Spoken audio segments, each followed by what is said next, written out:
Assalamualaikum warahmatullahi wabarakatuh. Alhamdulillahirabbil alamin.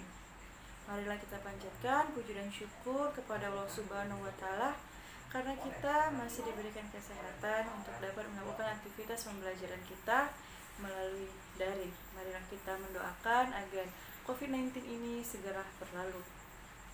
Baiklah, saya dari kelompok 8 dengan judul Konsep dan Aspek Hukum yang Adil bagi Perlindungan Saksi dan Korban.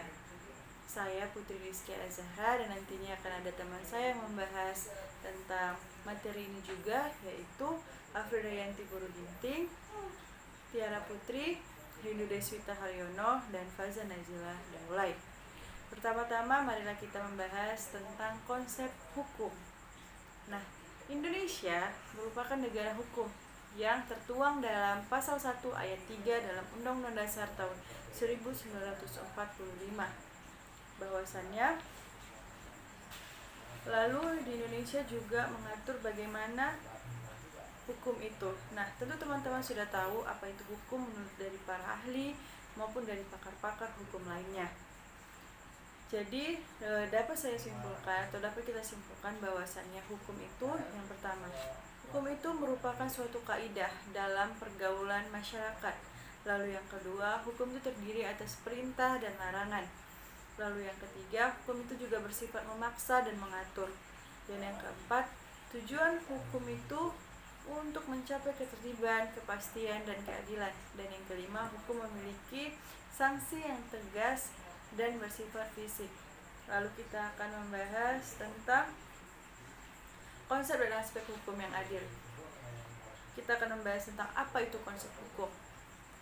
Nah, jadi di sini konsep hukum ini tertuang atas 3, yaitu konsep hukum menurut Hans Kelsen, yaitu teorinya yang murni atau the pure theory of law, yaitu bebas dari elemen-elemen asing pada kedua jenis teori tradisional. Teori tersebut tidak tergantung pada pertimbangan-pertimbangan moralitas dan fakta-fakta aktual. Lalu yang kedua adalah hukum sebagai komando, yaitu menurut John Austin, bahwa dalam bukunya The Provisos of the Jurisprudence determine hukum itu harus dipahami sebagai komando. Karena semua hukum tidak lain merupakan kumpulan perintah yang bersifat komando atau laws are command. Artinya di sini bahwasannya hukum itu bersifat perintah yang harus ditaati sesuai dengan komando yang ada. Lalu yang ketiga ada konsep hukum menurut H.L.A. Hart atau hukum menurut Hart. Hukum menurut Hart ini, konsep hukum Hart yang dituangkan dalam bukunya The Concept of Law menjelaskan bahwa pertama-tama hukum harus dipahami sebagai sistem peraturan. Dengan mendapatnya bahwasannya hukum ternyata adalah suatu sistem peraturan, maka bisa disimpulkan ada sedikit kesamaan antara konsep John Austin tadi, yaitu teori hukum yang murni, yang memurnikan hukum dari anasir-anasir asing. Lalu ada itu, apa itu hukum yang adil? Nah, hukum itu menurut yang saya dapat atau menurut para pakar, bahwasanya hukum itu bersifat imparsial, yaitu diberlakukannya untuk kepada setiap warga negara tanpa kecuali. Maka dalam hal ini dikenal dengan asas hukum equality before the laws, atau artinya semua orang berkedudukan sama di mata hukum. Unsur hukum ini merupakan unsur hukum yang berlaku untuk secara universal dan menjadi konvensi yang tak terbantahkan. Lalu adapun menurut Gustav Redbridge, yaitu hukum harus mengandung 3 nilai identitas untuk keadilannya, yaitu yang pertama, asas kepastian hukum, asas keadilan hukum, asas kemanfaatan hukum. Dalam asas kepastian hukum ini, asas ini ditinjau menurut sudut yuridisnya. Lalu dalam asas keadilan hukum ini, asas ini juga meninjau dari sudut filosofisnya, di mana keadilan adalah kesamaan hak untuk semua orang di depan pengadilan ataupun di mata hukum. Lalu tadi kita sudah membahas tentang keadilan. Apa itu keadilan? Nah, keadilan ini menurut bahasa Inggris yaitu justice, dan sedangkan menurut Latinnya yaitu justitia. Adapun artinya itu atributif, tindakan, dan orang. Orang di sini yang merupakan subjek hukum. Lalu ada dalam bahasa Indonesia keadilan itu yaitu adil, sedangkan dalam bahasa Arab yaitu al-adl, yang artinya sesuatu yang baik, sikap yang tidak memihak, yaitu hukum yang tidak ada memihak, semua orang sama rata. Lalu ada ketiga yaitu penjagaan hak-hak seseorang dengan cara yang tepat. Keadilan ini memiliki sejarah yang panjang dan pemikiran yang panjang sejak zaman Yunani kuno hingga saat ini. Dimulai dari Plato, Aristoteles, Thomas Aquinas, Stuart Mill, John Lewis, Robert Nozick, dan keadilan itu versi Indonesia sendiri. Keadilan dapat pula diartikan sebagai keutamaan moral khusus yang menentukan sikap manusia pada bidang tertentu yang memiliki sifat-sifatnya. Ada 3. Yang pertama, keadilan menentukan bagaimana hubungan yang baik antara orang yang satu dengan orang yang lainnya. Lalu yang kedua, keadilan itu berada di tengah ekstrem. Artinya, diusahakan supaya dalam mengejar keuntungan, tercipta keseimbangan antara kedua belah pihak. Lalu yang ketiga, untuk mengutamakan di manakah letak keseimbangan yang tepat antara orang-orang, digunakan ukuran kesamaan yang dihitung secara asimetris dan geometris. Lalu tentang keadilan hukum. Apa itu keadilan hukum? Nah, menurut Franz M. Wontu mengatakan bahwasannya adil pada hakikatnya menempatkan sesuatu di tempatnya dan memberikan kepada siapa saja yang menjadi haknya, yang didasarkan pada suatu asas bahwa semuanya, seseorang itu dan semua orang memiliki kedudukan yang sama di muka hukum atau equality before the law. Lalu, tentu, walaupun negara sudah memberikan banyak peraturan dan undang-undang mengenai keadilan hukum, bagaimana peraturan hukum dan sanksi-sanksi hukum, masih saja pada kenyataannya bahwasannya masih sering terjadi ketidakadilan hukum yang ada di negara kita. Banyak kasus yang telah terjadi di negara kita mengenai ketidakadilan hukum, baik itu untuk perlindungan saksi dan korban ataupun keadilan hukum dalam hal-hal kecil lainnya. Nanti akan dibahas oleh teman saya dalam slide selanjutnya, yaitu mengenai kasus-kasus apa saja yang menjadi ketidakadilan hukum yang terjadi di Indonesia. Baiklah, saya Putri Rizky Azhara, terima kasih. Nanti akan dilanjutkan oleh teman saya.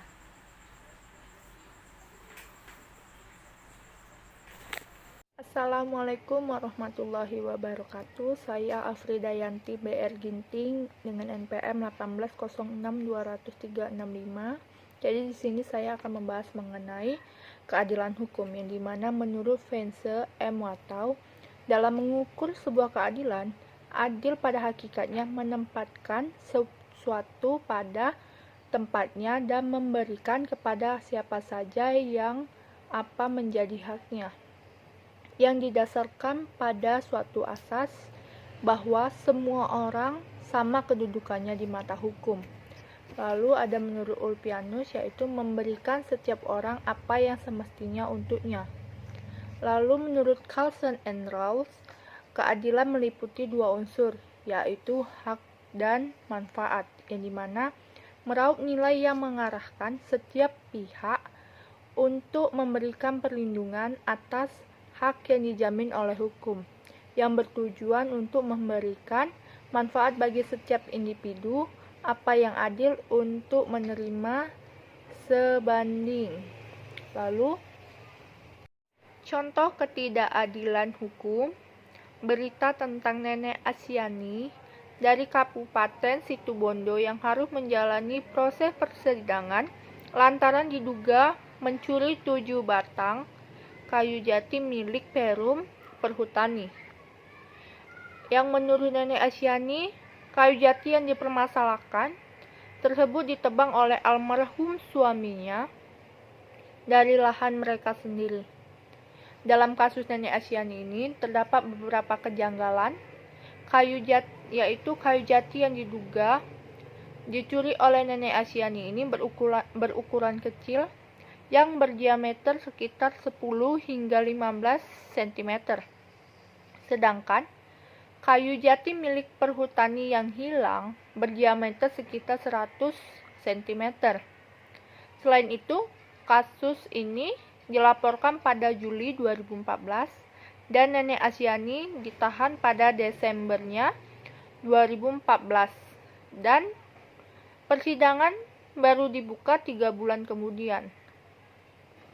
Dari kasus ini bisa kita menilai bahwa hukum di negara kita masih belum mampu memberikan keadilan kepada rakyat biasa yang tidak memiliki harta, posisi, dan juga status yang tinggi. Orang biasa yang melakukan pelanggaran langsung dijebloskan ke penjara, meskipun melakukan pelanggaran kecil. Sedangkan pejabat-pejabat yang melakukan korupsi hingga miliaran rupiah masih dapat bebas berkeliaran di luar, meskipun ada beberapa koruptor yang dipenjara, akan tetapi mereka masih menikmati fasilitas yang cukup mewah di dalam penjara. Bahkan lebih mewah dari orang biasa yang tinggal di luar penjara. Jadi dari kasus ketidakadilan hukum yang dilalui atau yang dialami oleh Nenek Asyani dan rakyat lainnya mencerminkan bahwa hukum di Indonesia itu tumpul ke atas tapi tajam ke bawah.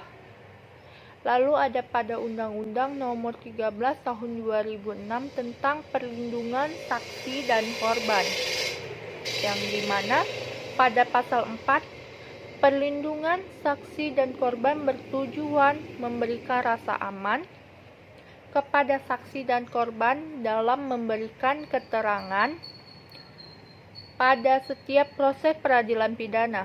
Adapun jaminan perlindungan terhadap korban pidana dapat berupa perlindungan saksi, pemberian bantuan, restitusi, dan kompensasi sebagaimana ketentuan peraturan perundang-undangan sebagaimana telah disebut di atas. Terima kasih, selanjutnya akan disambung oleh rekan saya. Baiklah, saya Fazana Zila Daulay akan menjelaskan tentang konsep dan aspek hukum yang adil bagi perlindungan saksi dan korban. Perlindungan hukum terhadap saksi dan korban selama ini didasarkan pada KUHP sebagai sumber hukum material, dengan menggunakan KUHAP sebagai hukum acara. Akan tetapi di dalam KUHAP lebih banyak diatur tentang tersangka daripada saksi dan korban. Kedudukan saksi dan korban pun tampaknya belum optimal dibandingkan kedudukan pelaku. Walaupun telah diundangkannya Undang-Undang Nomor 13 Tahun 2006 menjadi Undang-Undang Nomor 31 Tahun 2014 tentang perlindungan saksi dan korban. Akan tetapi pemberian perlindungan terhadap saksi dan korban ini dipandang masih belum maksimal. Undang-Undang Perlindungan Saksi dan Korban dinilai belumlah cukup untuk menjamin perlindungan saksi dan korban yang secara langsung memperhambat kinerja dari LPSK sendiri. Salah satunya yaitu Undang-Undang Perlindungan Saksi dan Korban ini belum secara khusus mengatur mengenai wewenang seperti apakah yang dimiliki oleh LPSK dalam rangka pemberian perlindungan terhadap saksi dan korban, yang terkadang menyebabkan LPSK sering salah jalan dalam melakukan tugasnya yang malahan menempatkan saksi dan atau korban tersebut dalam situasi yang rumit. Ada beberapa ketentuan yang seharusnya ditetapkan dalam Undang-Undang PSK ini. Salah satunya adalah mengenai masalah pemberian bantuan terhadap saksi dan korban dalam pasal 33T, pasal 36 Undang-Undang Perlindungan Saksi dan Korban mengenai tata cara pemberian bantuan. Tidak menetapkan mengenai berbagai ketentuan yang seharusnya disepakati oleh LPSK dengan saksi dan atau korban agar dapat berjalan beriringan. Akan lebih baik jika LPSK beserta saksi dan atau korban yang akan menerima bantuan tersebut membuat perjanjian-perjanjian tentang bantuan yang akan dilakukan oleh orang-orang, institusi atau organisasi.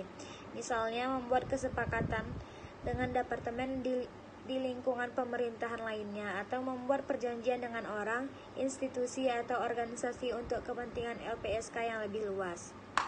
Assalamualaikum warahmatullahi wabarakatuh. Saya Tiara Putri, NPM 1806200381. Di sini saya akan menjelaskan mengenai konsep dan aspek hukum yang adil bagi perlindungan saksi dan korban. Di sini saya akan melanjutkan bacaan yang dibaca oleh rekan saya tadi. Terjadinya suatu tindak pidana terdapat dua pihak yang terlibat di dalamnya, yaitu pelaku dan korban. Bentuk atau macam dari suatu tindak pidana sangatlah banyak, misalnya pembunuhan, perampokan, pencemaran nama baik, pencabulan, pemerkosaan, penggelapan, pencurian, serta masih banyak lagi. Tindak pidana pencurian sering terjadi dalam masyarakat didorong oleh beberapa faktor. Korban seharusnya dipandang sebagai pihak yang paling banyak merasakan kerugian dan harus dilindungi segala hak-haknya. Dan inilah yang akan dicoba. Harapan yang ingin ditimbulkan oleh viktimologi adalah bahwa ilmu ini dapat memberikan perhatian yang sangat besar bagi korban terhadap korban dari suatu kejahatan. Jangan sampai seorang korban hanya dijadikan sebagai alat bukti dalam peradilan guna menjatuhkan sanksi kepada pelaku.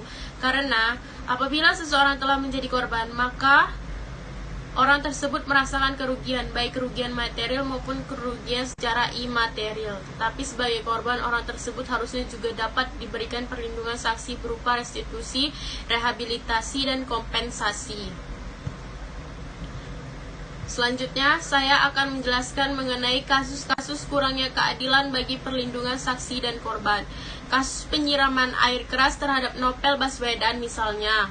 Kasusnya sudah lebih dari 500 hari ini. 500 hari ini hingga kini belum terungkap. Bahkan Novel meminta agar Presiden turun tangan dalam pengusutan kasusnya. Kepala Staf Presiden Muldoko pun meminta Novel Baswedan tidak membawa-bawa kasus ini kepada Presiden Pak Jokowi.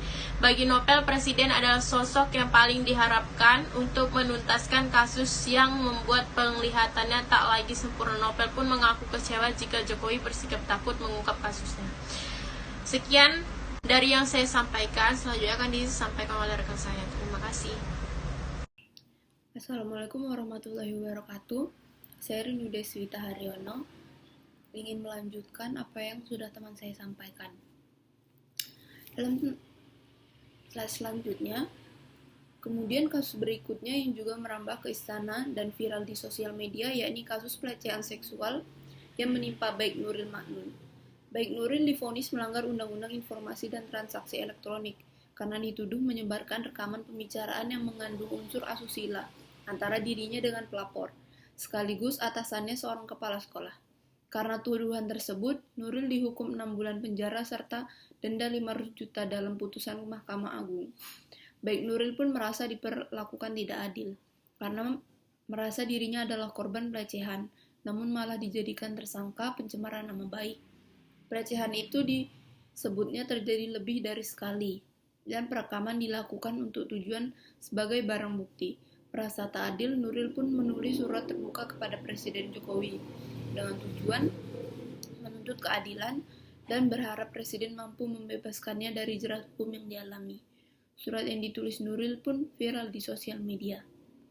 Menurut pengaturannya, perlindungan saksi dan korban mengenai kasus yang menimpa Novel Baswedan dan Baik Nuril Ma'nun merupakan perwakilan yang menunjukkan kepada kita semua betapa masih lemahnya posisi dan perlindungan korban dan saksi dalam proses peradilan hak asasi manusia di Indonesia.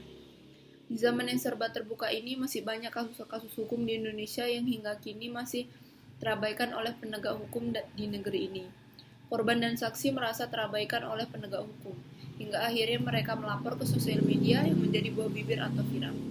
Kasus hukum yang tumpul terhadap kelompok yang tidak berseberangan dengan kekuasaan tentu saja, misalnya kasus hukum teranyar persoalan suap terhadap mega proyek Meikarta, yang tidak hanya menyeret petinggi konglomerat Lipro Group, juga pejabat pemerintah di Kota Bekasi.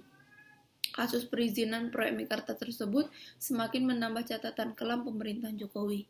Terlebih, salah satu menterinya dalam beberapa kesempatan menyatakan Meikarta tidak bersalah dengan perizinan.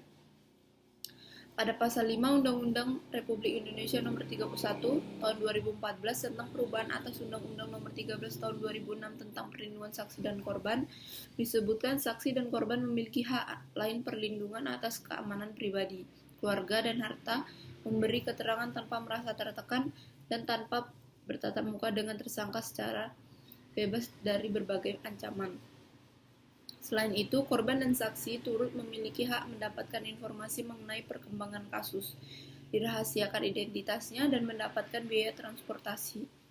Misalnya saja, korban dari perdagangan manusia dan tindak kekerasan seksual yang merasa malu untuk melaporkan kejadian yang menimpa dirinya.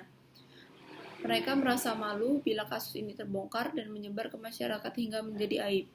Sekarang, mereka yang menjadi korban dan saksi perdagangan manusia dan tindakan kekerasan seksual tidak harus merasa takut dan malu, karena Undang-Undang Hukum Negara sudah melindungi mereka. Menurut Ketua Lembaga Perlindungan Saksi dan Korban atau LPSK, Abdul Haris Semendawai, jumlah pemohon saksi dan korban mengalami peningkatan dari tahun ke tahun. Terhitung sepanjang 2018 sampai 2017, terdapat peningkatan sampai 1.901 pemohon perlindungan. Kemudian pada tahun 2018, terhitung sejak bulan Januari sampai Juni, LPSK menerima setidaknya 189 permohonan perlindungan dari kasus kekerasan seksual anak. Lalu pada rentang waktu yang sama, terdapat 59 permohonan dari kasus perdagangan manusia. Lembaga Perlindungan Saksi dan Korban telah menetapkan kepuasan masyarakat sebagai indikator dalam mengukur atau menilai kinerja pelayanan pada Perjanjian Kinerja LPSK tahun 2020. Survei Indeks Kepuasan Masyarakat tahun 2020 telah dilaksanakan selama 6 bulan oleh Unit Pengawasan Lembaga Perlindungan Saksi dan Korban. Survei dilaksanakan terhadap 280 responden yang dilayani dalam hal pemenuhan hak saksi dan korban. Para responden yang dijadikan sampel terdiri atas berbagai kasus yang ditangani oleh LPSK, seperti korban kekerasan seksual 131 orang, korban pelanggaran HAM berat 97 orang, terorisme 30 orang, saksi tindak pidana korupsi 4 orang, penyiksaan 8 orang, dan pidana umum lainnya 10 orang. Berikut pemaparan yang bisa saya sampaikan, lebih kurangnya mohon maaf. Wassalamualaikum warahmatullahi wabarakatuh.